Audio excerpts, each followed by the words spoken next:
I'm Novena Carmel, and I'm here with the wonderful Dana Williams. Hello. Thanks for having me. Thank you so much for performing. You were absolutely wonderful, and I'm so curious.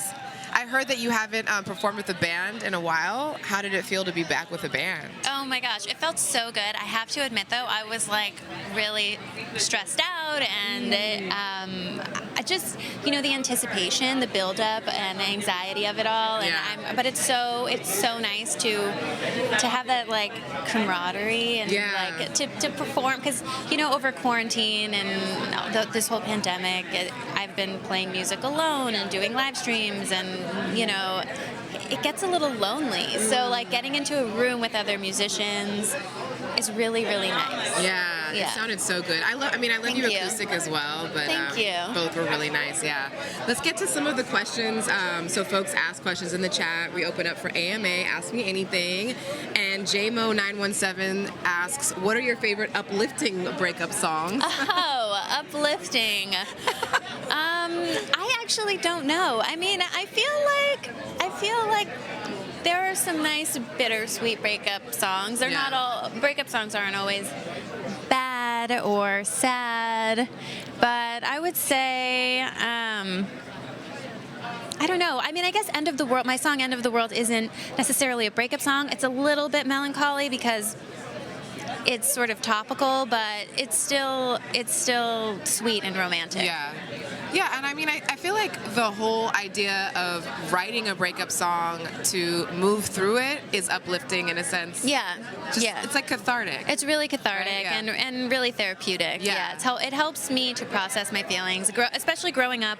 I moved around a lot, and so my constant was like journaling and writing poems and lyrics and songs, and that was sort of my way of, even if I felt lonely because I was in a new city that year, I had my music, and I was able to, you know, express myself in that way, which is really nice. Let's get to another question from the chat. Surf Animal says, did you have any idea End of the World would go viral? No, not at all. Who goes into it like, I'm going to write this viral song? I know. I wrote it. I've been writing with this producer that I love. His name's JV, and you know, we just got into the room. It's always something different, and today he was like, what do you want to write about? And I kind of, at the moment, I was in love, and I was like, I just want to write about being in love, and he was like, okay. So yeah, that was kind of like, I really just write about what I'm feeling at the moment. I don't really think like this, I'm going to write a song that's going to go viral. I just think of a song that I just write about what I'm feeling. Yeah. On stage, you said sometimes you have that feeling of writing a song and being like, does anybody care about this? Which I think a lot of artists of any kind go through. Like they make something and they're like, does anybody care about this? How do you, like, what's your answer to yourself to work through that question and then actually put things out?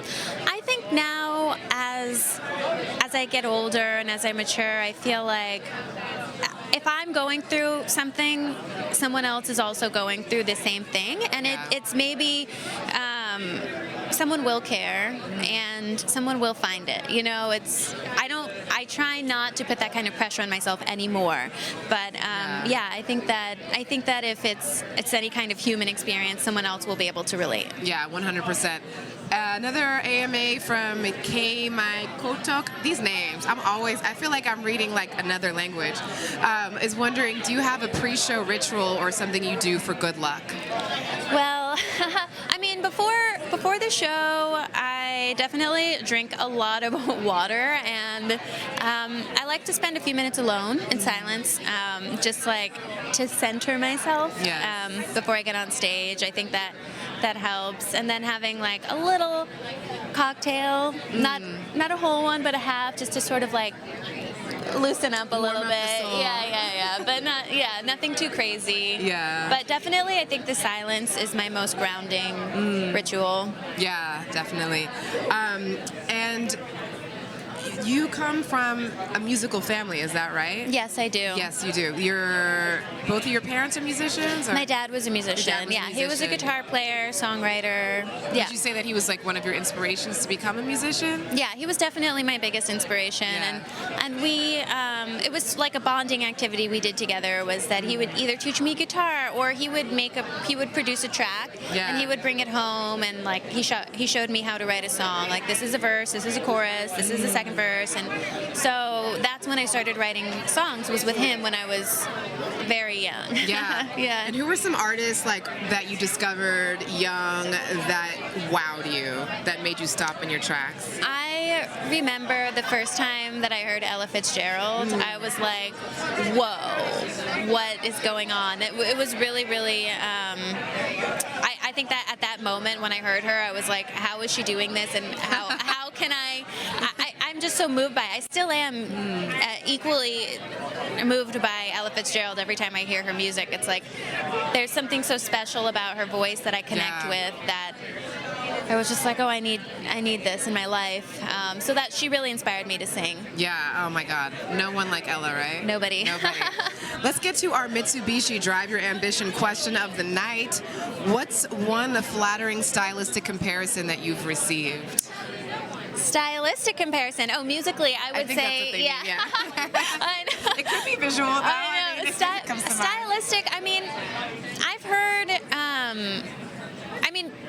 people, this is very generous, people have compared me to Ella Fitzgerald. And then also, I did Girls with Guitars over quarantine with her on her Instagram, and she said I was like an edgy Norah Jones, which I love Norah Jones. I've always loved her voice, her songwriting, so that's a great compliment. Yes, absolutely. Yeah. In 2022, what can we expect from you, Dana Williams? More music and more shows. More music and more shows.